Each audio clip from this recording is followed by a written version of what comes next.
తెలంగాణలోని ఒక చిన్న పల్లెటూరు, పచ్చని పొలాలు, చెరువులు, కొబ్బరి చెట్లు, పిట్టల కిలకిలలు, అక్కడే ఉండేది లక్ష్మి.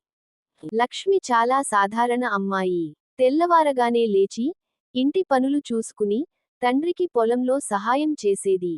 ఆమె నవ్వు చూస్తే ఎవరైనా ఒక్కసారి ఆగి చూసేవాళ్లు సంతోషంతో నవ్వుతున్న ముఖం. ఒక రోజు ఉదయం, చెరువు దగ్గర నీళ్లు తీసుకుంటూ ఉండగా, కొత్తగా ఊరికి వచ్చిన రాజు ఆమెను మొదటిసారి చూశాడు. రాజు పట్టణం నుంచి వచ్చాడు. కాని అతనికి పల్లెటూరి జీవితం చాలా ఇష్టం. అతను తన తాతయ్య ఇంటికి వచ్చి అక్కడే ఉండాలని నిర్ణయించుకున్నాడు. ఆ రోజు నుంచి రాజు ప్రతిరోజూ చెరువు దగ్గరికి రావడం మొదలుపెట్టాడు. కాని నీళ్లు తీసుకోవడానికి కాదు, నోరు తెరిచి సంతోషంతో నవ్వుతున్న ముఖం. లక్ష్మిని చూడడానికి. మొదట ఇద్దరూ ఒకరినొకరు చూసి నవ్వుకునేవాళ్లు. తరువాత కొద్దిగా మాటలు మొదలయ్యాయి. నీకు పల్లెటూరు నచ్చిందా? అని లక్ష్మి అడిగింది. నచ్చింది కాదు, ప్రేమ పడ్డాను, అని రాజు చెప్పాడు.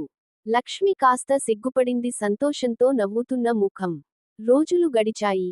వాళ్ల స్నేహం ప్రేమగా మారింది. ఎరుపు రంగు హృదయం. ఒకరోజు రాజు తన మనసులోని మాట చెప్పాడు. లక్ష్మి, నిన్ను నేను చాలా ఇష్టపడుతున్నాను. జీవితాంతం నీతో ఉండాలని అనుకుంటున్నాను. లక్ష్మి కళ్లలో ఆనందం, కానీ కొంచెం భయం కూడా. మన ఇంటివాళ్లు ఒప్పుకుంటారా?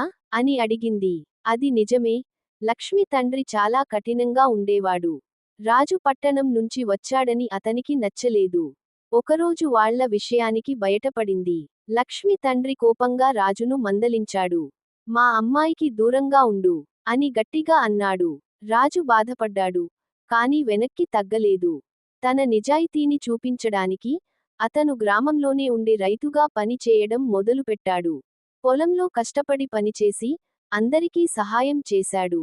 కొన్ని నెలల తర్వాత, గ్రామం మొత్తం రాజును గౌరవించడం మొదలుపెట్టింది. లక్ష్మి తండ్రి కూడా ఇది గమనించాడు. ఒకరోజు, రాజు దగ్గరకు వచ్చి అన్నాడు.